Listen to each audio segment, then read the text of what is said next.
Salam Pancasila. Ada wacana saya ditawarkan untuk jadi menteri. Ya, nggak perlu saya jelaskan oleh siapa dan dari siapa. Jika saya ditawarkan jadi menteri, saya akan pilih Menteri Pertanian. Ya, yang ngurusi urusan pertanian. Ya, jadi saya hanya minta ruang untuk kekuasaan mengenai mengoptimalkan atau memanfaatkan lahan kosong. Ya, ada 12 hektar, 12 juta hektar ya lahan kosong. Yang 7 hektar itu adalah lahan pertanian yang tidak digarap. Yang 5 hektar itu lahan kosong yang liar. Ya, itu aja dimanfaatkan dulu. Caranya gimana?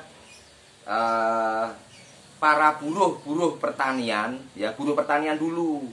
Karena kalau misalnya kita asal-asalan nanti gagal.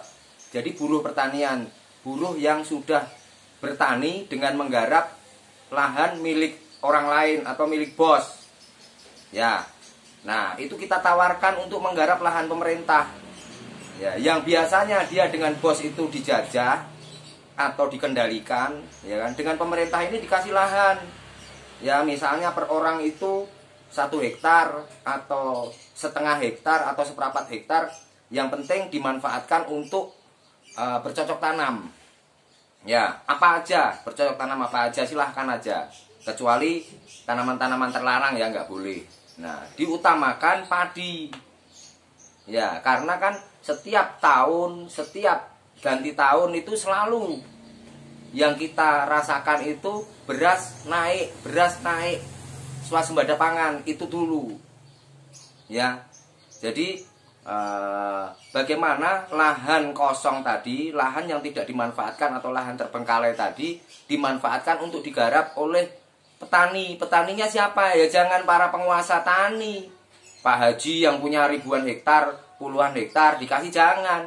Itu dikasihkan kepada buruhnya. Ya buruh yang nggak punya tanah, bukan dikasihkan secara sah, enggak, tapi disuruh garap. Selama digarap untuk pertanian silahkan. Ya nggak boleh diotak-atik tuh. Itu jadi lumbung pangan.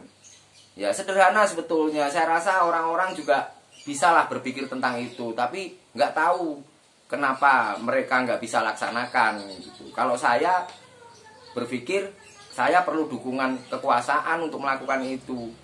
Ya, karena pasti ada pihak-pihak yang tidak suka. Yang tidak suka siapa? Ya pemain impor beras, ya pemain impor pupuk. Ya kan, penguasa pupuk, penguasa bibit. Ya itu harus disikat dulu. Ya, yang bisa nyikat siapa? Ya pasti kekuasaan. Kekuasaan itu siapa? Ya pasti presiden. Ya, presiden dibantu Panglima TNI, dibantu Kapolri, dibantu Kepala Satpol PP, dibantu Menteri Pertahanan, dibantu Menteri Hukum dan HAM, Menko Politik, Menko Polhukam, ya. Nah, itu kompak dulu. Set, ya kan? Direalisasikan seperti itu. Menurut saya begitu. Ya. Kalau mau dicoba ya silahkan saja. Intinya kalau nggak seperti itu ya untuk apa? Untuk apa kita masuk ke lingkaran kekuasaan tapi nggak bisa apa-apa? Ya kan gitu dulu. Kalau mengenai tenaga ahli nanti bibitnya bagaimana dan lain-lain itu banyak kok. Ya universitas-universitas itu mahasiswa-mahasiswi itu meneliti sesuatu, badan penelitian dan lain-lain, ya kan? Itu banyak sekali kreativitas mereka, kecerdasan mereka itu untuk membuat, menciptakan atau menyilangkan atau apa namanya ya untuk keunggulan tanaman pangan kita. Ya jangan sampai yang terjadi seperti sekarang ini, universitas atau para cendekiawan yang memahami dan menguasai ilmu tentang tanaman pangan tidak punya tempat untuk merealisasikan temuannya itu atau idenya. Ya, kalaupun ada nanti tidak dilaksanakan. Kan seperti itu. Ini yang sering terjadi, makanya itu yang perlu dibongkar. Ya, jadi gitu kalau bisa ditawarkan ke saya paling ya Menteri Pertanian aja.